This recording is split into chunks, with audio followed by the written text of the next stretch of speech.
दोस्तों जलाल चांडे के आसिफ अली ज़रदारी पंहिंजे ज़रदारी हाउस घुरायो हुयो नवाब शाह में।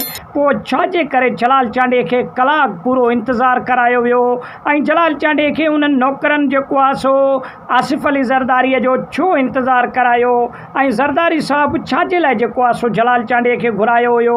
ऐं उन खां अलावा जलाल चांडे के मुख़्तलिफ़ पाकिस्तान जूं पार्टियूं हुयूं, उन्हनि बि ऑफर कई हुई त असांजे पार्टीअ जे लाइ तव्हां हिकु सॉन्ग रिलीज़ कयो ऐं हिकु एल्बम तयारु कयो, जेके बि पैसा तव्हां चवंदो त असां तव्हांखे ॾियण जे लाइ तयारु आहियूं। दोस्तों अॼोके वीडियो में ॻाल्हि कंदासीं आसिफ अली ज़रदारी ऐं जलाल चांडे जे ज़िंदगीअ जे बारे में। जलाल चांडे खे आसिफ अली ज़रदारी पंहिंजे ओताक घुरायो ऐं हिकु सॉन्ग पार्टीअ जे लाइ तयारु करिणो हुयो। जॾहिं बेनज़ीर मोहतरमा बेनज़ीर भुट्टो जॾहिं जलावतन थी पाकिस्तान जॾहिं आई हुई त उन टाइम में इलेक्शन ही अचणा हुआ ऐं उन टाइम में हुकूमत जेका आई उहा परवेज़ मुशरफ जी हुई, जेका हुकूमत में मोहतरमा बेनज़ीर भुट्टो जलावतन थी पाकिस्तान जॾहिं आई हुई त हिकिड़ी सॉन्ग रिलीज़ कराइणो हुयो आसिफ अली ज़रदारीअ खे। ऐं इहा डिमांड हुई छाजे करे सिंध में तमामु घणो माण्हू ॿुधनि पिया जलाल चांडे खे। त पोइ आसिफ अली ज़रदारी दोस्त बि हुयो जलाल चांडे जो ऐं पुराणा तालुकात हुया जलाल चांडे सां। पोइ जलाल चांडे खे जॾहिं ओताक पंहिंजे घुरायो त आसिफ अली ज़रदारी सुतो पियो हुजे ऐं नौकरनि आसिफ अली ज़रदारी खे न उथारियो। पोइ जलाल चांडे खे अहिड़े तरीक़े सां कलाक पूरो इंतज़ारु करिणो पियो उन ओताक में। हालांकि जलाल चांडे खे बि एसी वारे कमरे में वञी विहारे ऐं सुठी ख़िदमत उन जी कई वई, लेकिन कलाक पूरो इंतज़ारु करायो वियो।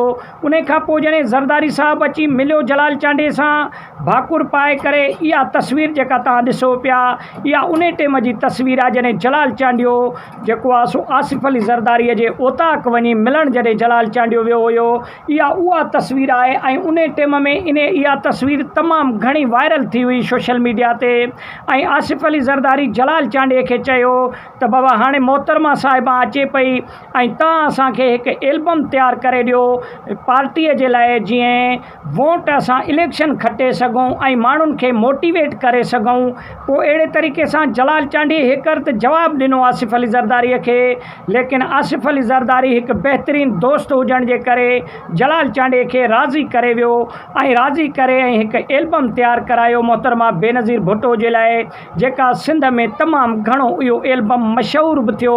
ऐं हालांकि मां तव्हांखे ॿुधाईंदो हलां जलाल चांडे खे पीपुल्स पार्टी खां अलावा ॿिया जेके पार्टी वारा हुया उन्हनि बि तमामु घणियूं मिनथूं कयूं हुयूं त असांजे लाइ हिकु एल्बम तयारु करायो वञे ऐं जेके बि पैसो जलाल चांडियो घुरंदो पंहिंजे ज़बान सां त उहे पैसा असां ॾियण जे लाइ तयारु आहियूं। लेकिन जलाल चांडे बिल्कुलु हिकु जेको आहे सो उन्हनि खे जवाबु ॾेई छॾियो। ऐं आसिफ अली ज़रदारीअ बि जलाल चांडे खे चयो हुयो त घणी लालच न कजां, जेके बि पैसा तूं चवंदे ऐं जेको बि कमकार चवंदे मां तुंहिंजो करण जे लाइ तयारु आहियां, लेकिन ॿिए कंहिं बि पार्टीअ लाइ तव्हां पंहिंजो सॉन्ग रिलीज़ न कजो। त पोइ दोस्तों अहिड़े तरीक़े सां जलाल चांडियो यारनि जो यार हुयो ऐं आसिफ अली ज़रदारी जलाल चांडे खे जॾहिं मना कयो त जलाल चांडे उन टाइम में पीपुल्स पार्टीअ जे लाइ तक़रीबन 3 एल्बम तयारु कया हुया। हिकु कुझु टाइम अॻु में भुट्टे साहब जे लाइ हिकु एल्बम तयारु कयो हुयो ऐं उन खां अलावा जॾहिं जलावतन थी मोहतरमा बेनज़ीर भुट्टो जॾहिं पाकिस्तान आई हुई त उन जे लाइ बि हिकु एल्बम तयारु कयो वियो हो जलाल चांडे जे पारां। ऐं उन खां पोइ वरी मोहतरमा मुर्तज़ा भुट्टो जे लाइ बि हिकु बहितरीनु एल्बम तयारु कयो हो जलाल चांडे सां हिंद सिंध जा माण्हू मोहबत कंदा हुया।